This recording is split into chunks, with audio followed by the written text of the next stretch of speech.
Hello bachcho, let's see this question. The question says that given the probability that A can solve the problem is 2 by 3 and the probability that B can solve the problem is the 3 by 5.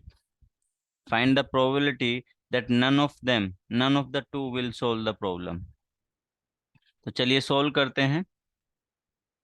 Question में दिया है ए ए के solve करने की probability 2/3 and B के solve करने की probability 3/5 और हमें फाइंड करना है कि भाई वो उनमें से कोई भी प्रॉब्लम को सोल्व नहीं कर पाए, उसकी प्रोबेबिलिटी बतानी है। तो की कॉन्सेप्ट क्या होगा इस क्वेश्चन में? की कॉन्सेप्ट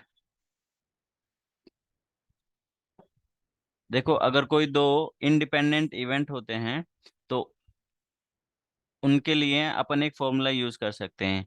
वो फॉर्मूला क्या है? Let's write it down. If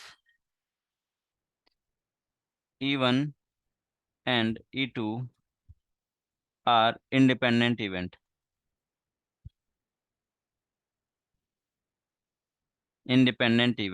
then we can write probability of E1 intersection E2। E1 और E1 एंड E2 के होने की probability is equals to probability of E1 into probability of E2। तो यहाँ पर इवन इवेंट क्या है? Even event है A can solve the problem. Event even है, A solves the problem.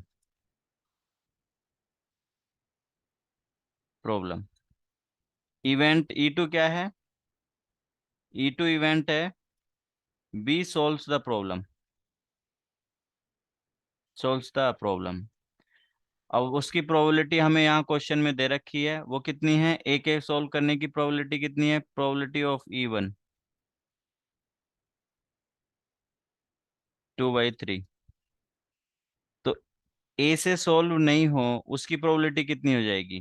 Probability of E1 बार हो जाएगी 1 - 2/3, दैट इज 1/3। अभी दूसरा क्या दिया हुआ है? P ऑफ E2 मतलब बी सोल्व्स द प्रॉब्लम, उसकी प्रोबेबिलिटी क्या है? 3/5।